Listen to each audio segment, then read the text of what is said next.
संत में तुम रखवारे असुर निकंदन राम दुलारे। साधु संत के तुम रखवारे साधु संत के तुम रखवारे निकंदन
बोलो सियावर रामचंद्र की।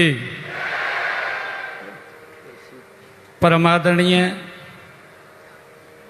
परम श्रद्धे पंडित धीरेन्द्र शास्त्री जी, व्यास गद्दी पर विराजमान देवी चित्रालेखा जी, मेरे कैबिनेट के सहयोगी मंत्री श्याम सिंह राणा जी, फनिंदर नाथ जी,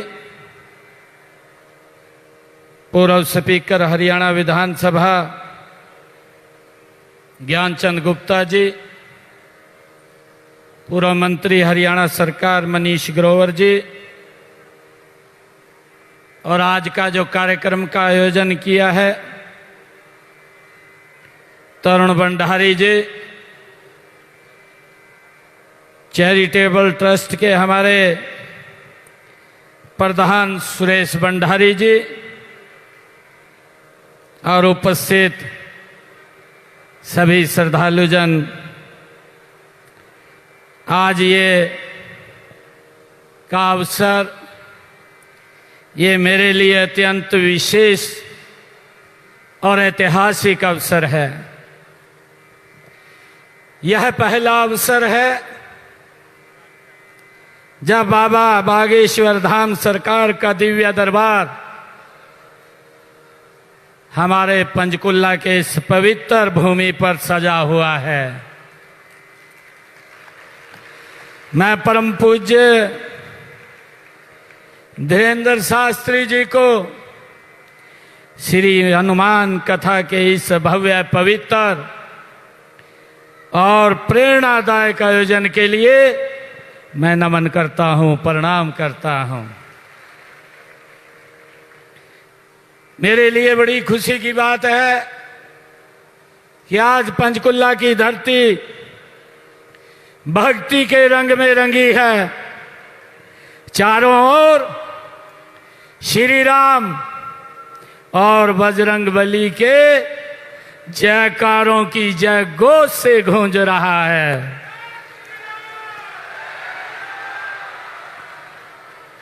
ये साधारण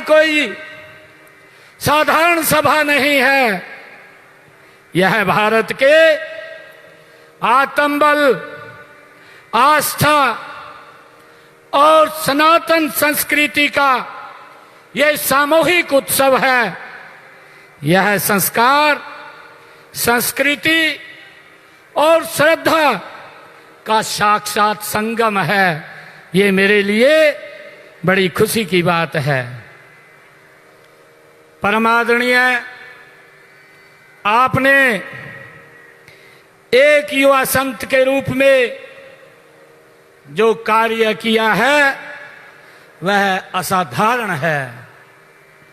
आपने कथा को केवल धार्मिक आयोजन नहीं रहने दिया, आपने एक राष्ट्र जागरण अभियान बना दिया है। आपकी वाणी में वेदों की गूंज है, आपकी भाषा में राष्ट्र प्रेम की भावना है, और आपके हर प्रवचन में एक भगत और एक नागरिक दोनों को जागृत करने की क्षमता है। आपकी वाणी में तर्क भी है, आपकी वाणी में श्रद्धा भी है, आपके दरबार में भक्ति भी है, समाधान भी है, और सबसे बड़ा योगदान यह है कि आपने हमारे युवाओं को धर्म से जोड़ा है। ये मेरे लिए बड़ी खुशी की बात है। युवा जब धर्म से जुड़ता है तो उसमें संयम और संकल्प आता है।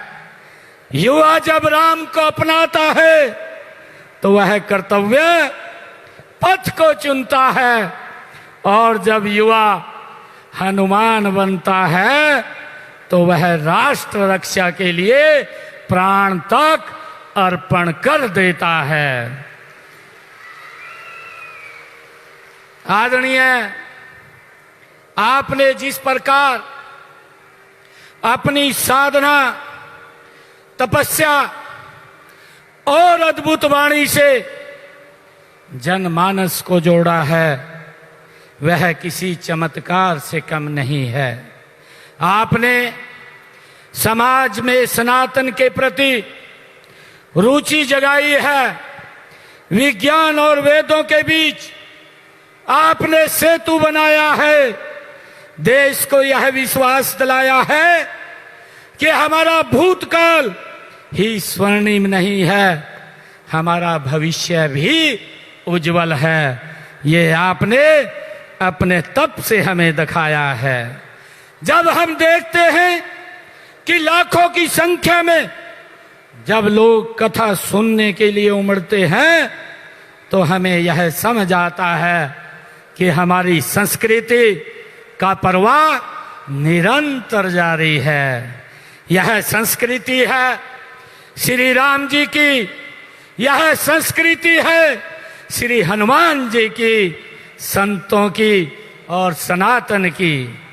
मुझे ये खुशी है कि श्री हनुमान जी केवल शक्ति और बल के देवता नहीं हैं, वे आज के भारत के लिए मार्गदर्शक भी हैं। मुझे ये बड़ी खुशी है। जब हम हनुमान जी को याद करते हैं तो निर्भीकता का भाव आता है, और जब हम उनकी भक्ति देखते हैं तो हमें निस्वार्थ सेवा करने की प्रेरणा मिलती है, और जब हम उनके चरित्र को समझते हैं तो हमें कर्तव्य और मर्यादा का मार्ग मिलता है। हनुमान जी के जीवन में दो बातें प्रमुख हैं, राम काज और निष्काम सेवा।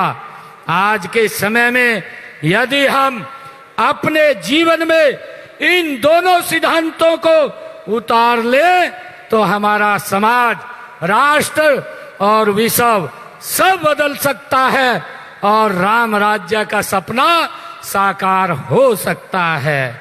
माननीय, मुझे खुशी है जब हम देश के यशस्वी प्रधानमंत्री आदरणीय नरेंद्र मोदी जी के मूल मंत्र सबका साथ, सबका विकास, सबका प्रयास और सबके विश्वास की बात करते हैं तो वह भी राम राज्य की भावना है। राम राज्य का अर्थ है न्याय, नीति, सुरक्षा, धर्म, सेवा और आत्मबल। मुझे खुशी है, आप जानते हैं कि विदेशी शक्तियों ने हमारे धर्म को विज्ञान से अलग बताकर इसे पिछड़ेपन का ये प्रतीक बना दिया था और कह दिया था कि विकास का अध्यात्म से कोई संबंध नहीं है, लेकिन आज मुझे ये खुशी है कि बाबा बागेश्वर धाम जैसे हमारे आध्यात्मिक संस्थानों के प्रयासों और संतों की तपस्या ने यह सिद्ध कर दिया है कि धर्म, संस्कृति और विज्ञान भारत के स्वभाव में ही ये समाहित है। धर्म, सनातन धर्म केवल एक मजहब नहीं, यह एक जीवन शैली है। यह वह पथ है जो हमें वसुधैव कुटुंबकम सिखाता है। आज जब हम विश्व जलवायु परिवर्तन, युद्ध और ऐसे ही शून्यता जैसे विकट संकटों से गुजर रहा है, तब भारत ही वह राष्ट्र है जो अध्यात्म, विज्ञान और मानवीय मूल्यों का समाधान ये दे सकता है।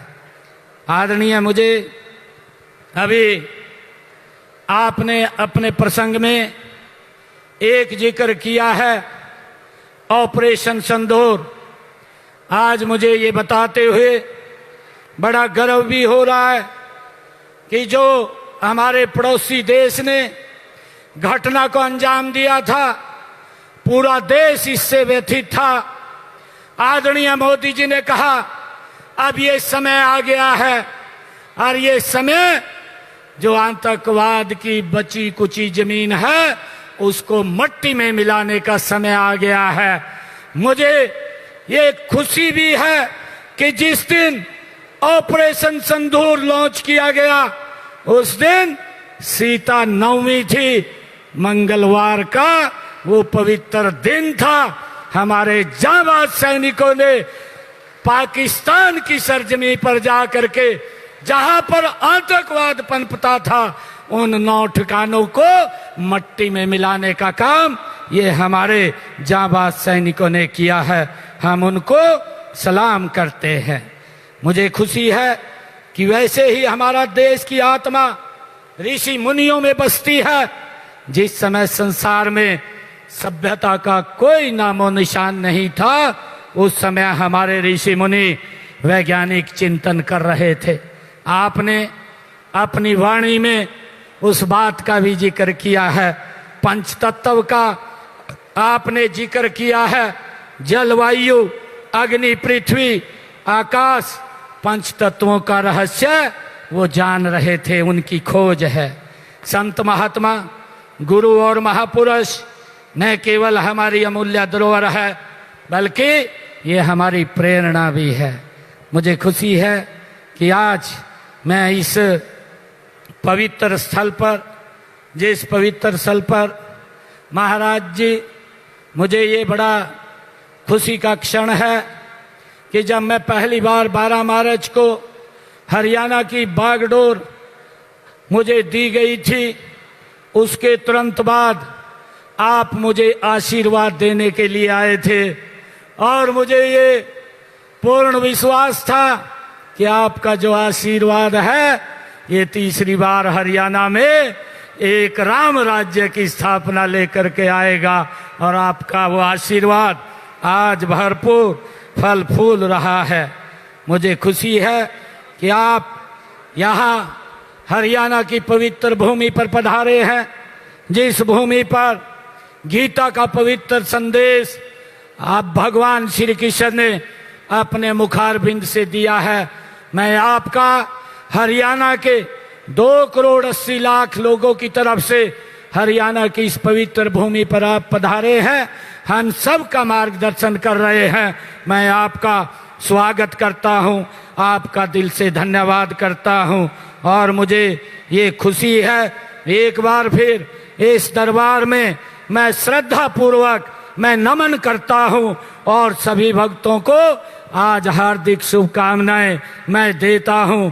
एक जोरदार जयकारे के साथ आपका बहुत बहुत धन्यवाद। जय श्री राम, जय श्री राम, जय हनुमान, जय हनुमान, जय श्री राम। बहुत बहुत धन्यवाद।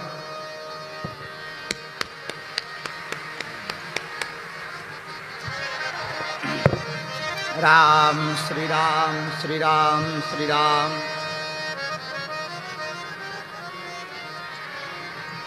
जय जय। अभी हम आप सबने हरियाणा के यशस्वी मुख्यमंत्री जी के द्वारा राम चर्चा और राष्ट्र चर्चा दोनों को बड़े सधे हुए शब्दों में सुना और बड़ी सहजता पूर्वक आपने कहा।